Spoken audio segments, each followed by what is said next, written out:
Alhamdulillahirrahmanirrahim buat jamaah yang baru bergabung. Hari ini kita sedang bahas tema yang sangat bagus sekali, yaitu pahitnya kopi tidak sepahit hidupku dengan bintang tamu Putri, sosok inspiratif dan keluarganya. Bu! Ngantuk gak Bu?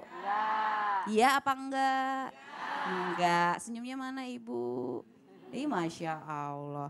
Bu, ini mau nanya nih Bu. Ini jamaah sekarang ya Bu, suka malu-malu kalau rumahnya jelek. Ada nggak Bu yang kayak begitu Bu? Oh ada ya, Masya Diantar Allah. temennya berhenti sebelum datang ke rumahnya. Di sini aja ya gitu. Biasanya rumput tetangga selalu Oh, iya. bagus, mohon maaf Aba. Nah ini jamaah banyak sekali anak milenial yang malu untuk jualan seperti Putri. Apalagi dengan keadaan rumahnya bahkan profesi orang tuanya, nauzubillah. Nah ini gimana nih yang seperti ini ya. Nah aku mau ngajak semua untuk sadar dan jangan malu.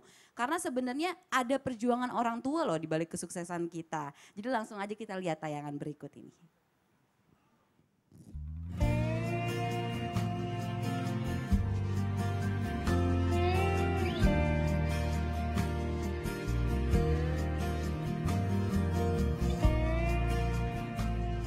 Assalamualaikum jamaah.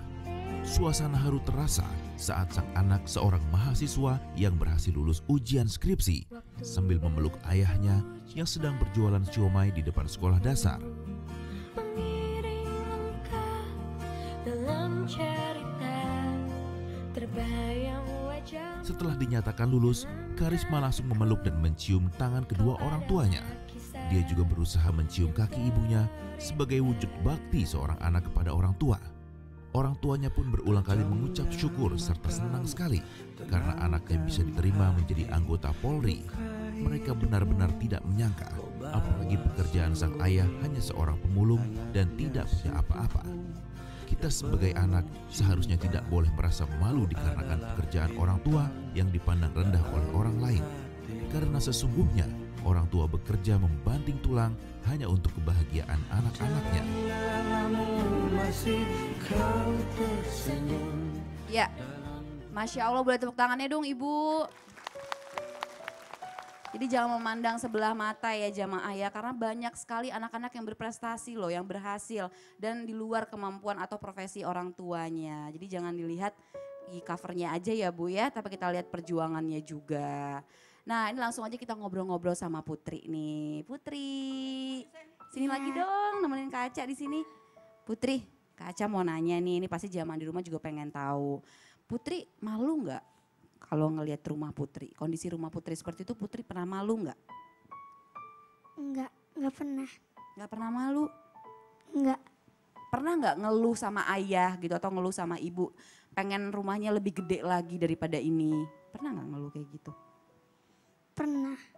Coba kayak gimana contohnya, bilang sama ibu tuh waktu itu ngeluhnya seperti apa, boleh ceritain nggak? Mama, kenapa sih kok rumah kita kecil? Aku kan mau belajar jadi susah. Oh Putri bilang kayak gitu, terus ibu jawab apa? Iya, suatu saat nanti juga pasti kita bisa beli rumah. Masya Allah, yang beliin Putri ya insya Allah ya. Iya, Amin. Terus pernah nggak Putri malu nih kalau misalnya teman-teman Putri datang ke rumah Putri, ngelihat rumah Putri kayak gitu, ada nggak rasa malu? Apalagi Putri jualan kopi. Pernah? pernah. Pernah ya. Boleh ceritain sayang? Waktu itu pernah ada kerja kelompok, terus teman-teman pada main ke rumahku. Pada ngajakin main. Terus dia bilang kayak gini, Putri, kok rumah kamu kecil banget sih? Iya. Terus aku bilang kayak gini, gak apa-apa rumahku kecil, yang penting aku bisa sholat, belajar, bisa kumpul keluarga bareng-bareng. Masya Allah, makasih ya sayang ya. Semoga mudah-mudahan Putri bisa beliin ibu sama ayah rumah ya. Amin, amin Allahumma amin. Terima kasih sayang, boleh duduk kembali sayang. Masya Allah. Aduh terharu ya Abah. Mohon izin deh Ustadz Maulana. Ya Allah, saya salut sama Putri. Hati orangnya masih kecil tapi hatinya besar. Orangnya bisa masih kecil ya, tapi Abah, ya? hatinya besar, bisa menerima takdir ketentuan Allah yang luar biasa. Iya. Insya Allah. Karena memang itu mungkin kemampuannya Putri ya, Iya. Abah ya. Nah, Ustadz, ini kita mungkin semua jamaah juga bingung nih, Ustadz. Sebenarnya kenapa sih mereka kok bisa-bisanya malu sama kondisi orang tuanya, profesinya atau bahkan rumah mereka sendiri, itu gimana tuh, Abah? Mohon izin. Makasih banyak. Bismillahirrahmanirrahim. Assalamualaikum warahmatullahi wabarakatuh. Waalaikumsalam warahmatullahi wabarakatuh. Jamaah. Oh jamaah. Alhamdulillah. 28 Jumadil Akhir, 62 hari lagi menuju Ramadan. Amin. Dan 2 hari lagi menuju bulan Rajab. Jamaah. Kenapa ada orang yang dalam artian bisa-bisanya tidak menerima, bahkan malu dengan pekerjaan orang tuanya? Saya pernah lihat sendiri yang seperti itu. Pernah waktu saya masih kecil. Tapi sekarang saya masih kecil ya. Orangnya masih kecil ya, Iya, Ustadz. orangnya masih kecil.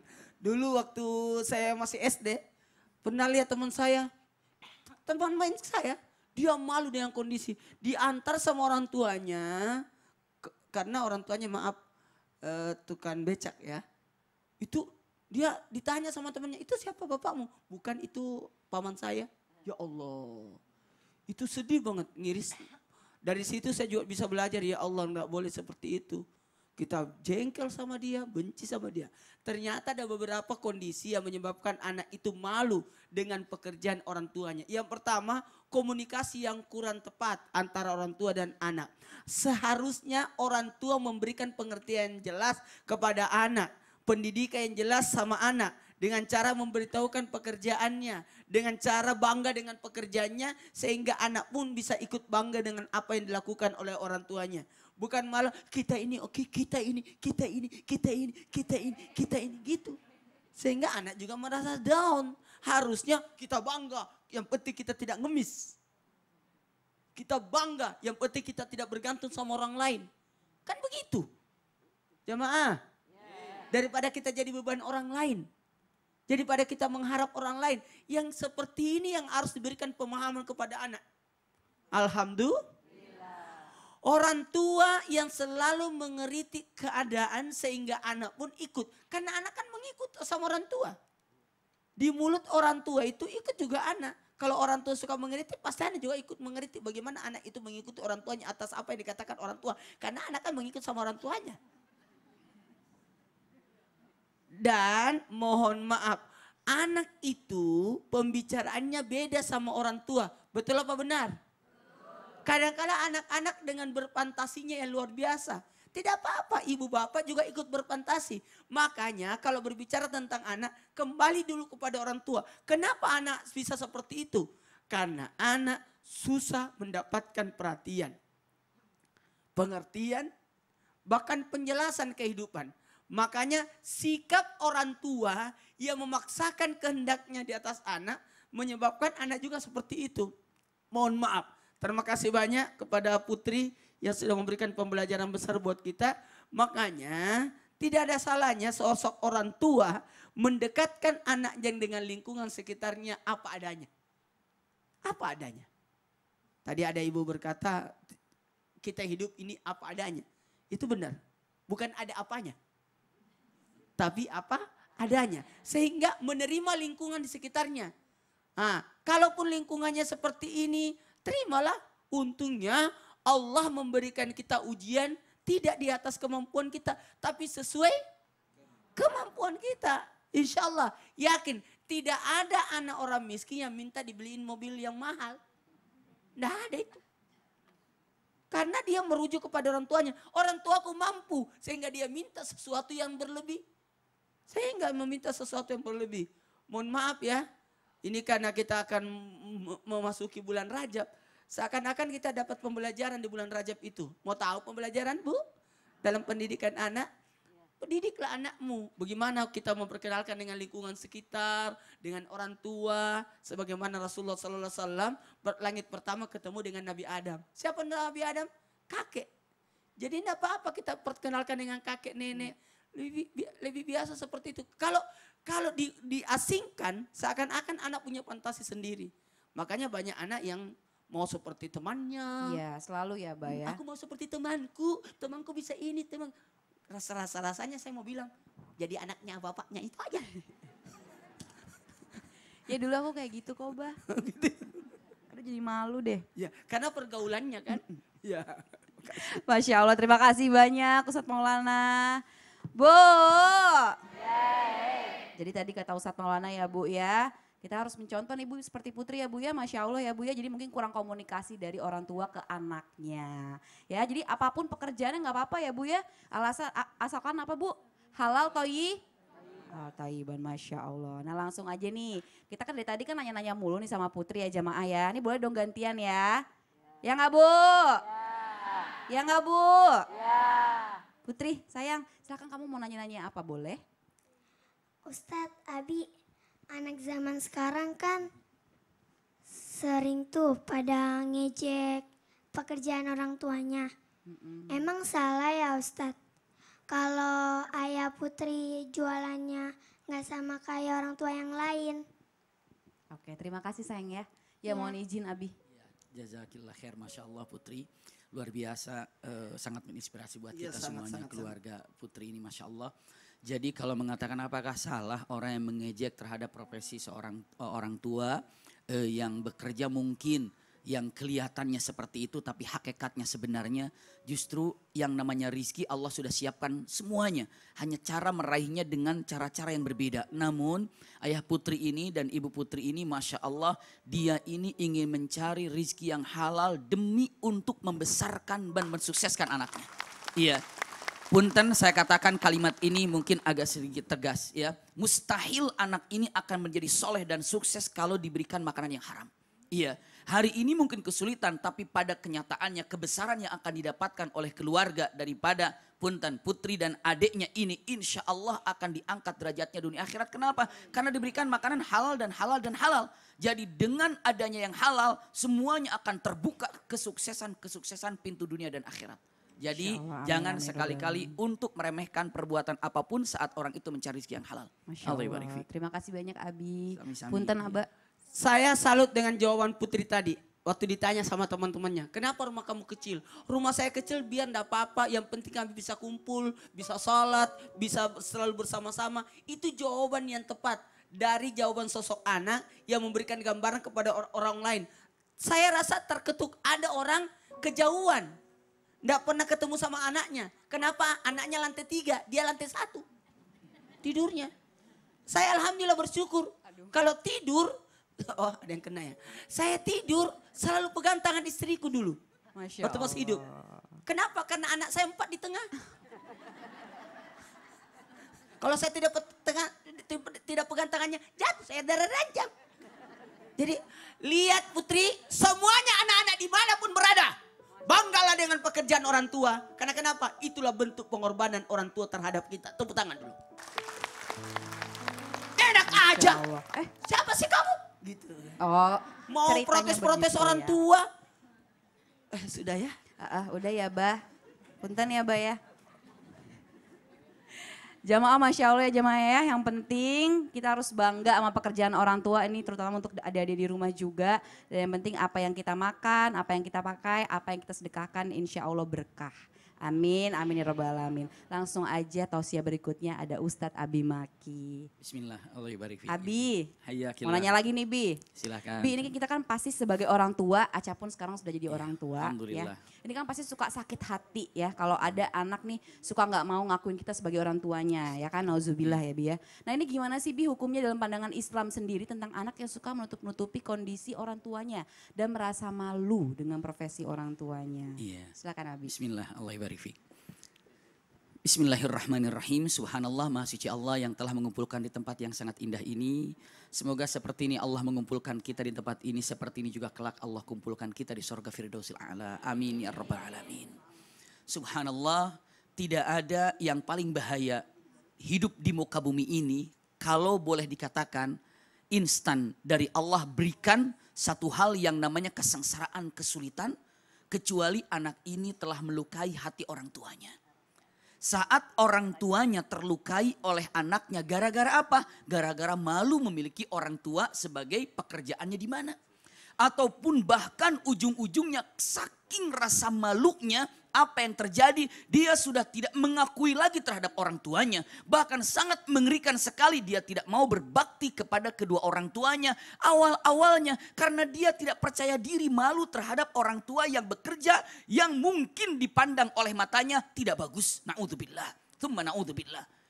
Usikum wa iyaya nafsi bitaqwallah, kata-kata yang sangat luar biasa. Simpan baik-baik.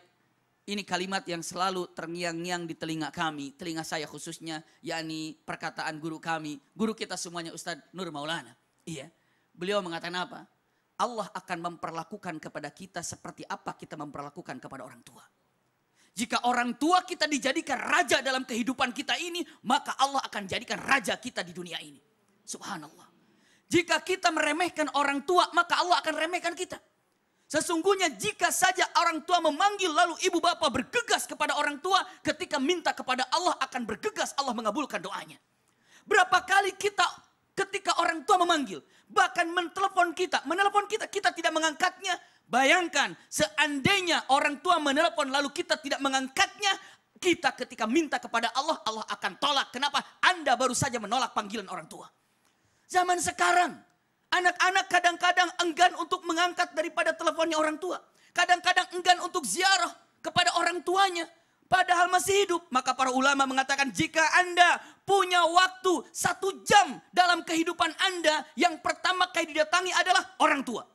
Jika Anda punya pulsa untuk berbicara, apa kabar, kamu baik-baik saja, maka gunakan kalimat itu hanya untuk orang tua. Jika Anda punya kalimat cinta yang akan diucapkan dan ini adalah kalimat terakhir cinta yang diucapkan, ucapkanlah untuk orang tua. Ini hal yang luar biasa. Jadi kalau seandainya kata-kata yang kita lihat, ya Rob, lihat apa yang terjadi. Uququl walidain ini adalah yang paling instan hukumannya dari Allah kepada orang yang tidak berbakti pada orang tua. Lihat satu kisah yang sangat luar biasa. Nabi Musa berdoa pada Allah Subhanahu wa taala karena Firaun ini bukan hanya menolak terhadap kenabiannya Nabi Musa, tapi menantang Nabi Musa. Nabi Musa berdoa mengatakan, "Ya Allah, hancurkan Firaun. Ya Allah, binasakan Firaun." 1 tahun tidak dikabulkan, 10 tahun, 30 tahun, 40 tahun baru dikabulkan. Ibu bapak tahu jawabannya. Ya Rabb, Nabi Muhammad bertanya kepada Jibril, "Ya Jibril, apa yang membuat doa daripada Nabi Musa tersendat selama 40 tahun untuk Firaun, padahal Firaun yang mengaku Tuhan?" Tiba-tiba apa kata Jibril? Ada sesuatu yang membuat Allah tidak mengabulkan cepat doanya siapa? Nabi Musa untuk kehancuran Firaun. Apa? Karena Allah menyukai satu perbuatan yang dilakukan oleh Firaun, karena Firaun itu ada hormat kepada kedua orang tuanya. Subhanallah. Firaun nyuapin ibunya, sayang pada bapaknya. Maka Allah ketika Nabi Muhammad, "Ya Allah, hancurkan." Kata Allah, "Tunggu sebentar. Aku suka dengan perbuatan Firaun ini. Walaupun orang yang paling sombong di muka bumi ini." Pelajaran buat kita. Kalau ada orang yang tidak mau taat kepada orang tua, tidak sayang kepada orang tua, dia itu lebih aun daripada Firaun. Saya bingung ngomongnya apa ya. Iya. Susah bingung, Firaun aja bisa berbakti. Sayang kepada orang tuanya. Jadi kalau mengatakan dipanggil orang tua susah, dipanggil orang tua tidak mau, Masya Allah bahkan malu untuk seperti itu. Ini adalah kalimat yang paling pedih adalah orang yang durhaka kepada orang tua. Na'udzubillah. Orang yang lebih aun daripada Fir'aun. Iya, saya juga bingung bicaranya seperti apa lagi, Cak ya. Masya Allah, terima kasih banyak Abi ilmunya. Sami-sami, Allah barik fiik. Bu. Masya Allah ya Bu ya. Segala sesuatunya ujung-ujungnya balik lagi ya Bu ke orang tua ya Bu ya. Kalau kita berbuat baik sama orang tua, insya Allah Allah pun balas juga ya Bu ya. Amin amin ya Rabbal Alamin. Setelah ini kita akan lanjutkan bacaan Al-Quran surat Al-A'raf ayat 48 bersama Ustadz Syam. Dan akan dilanjutkan oleh tausiah dari Abi Maki. Kira-kira tentang apa nih Abi? Insya Allah tentang satu hal yang luar biasa. Pokoknya belum pernah dengar, insya Allah nanti setelah ini kita dengar. Baru kali ini ya. Baru kali ini. Insya Allah. Tentang takdir. Rahasia. Oh seperti itu ya, oke baik. Ya jamaah yang rahmati Allah, jangan kemana-mana, tetap di Islam itu indah. Jamaah.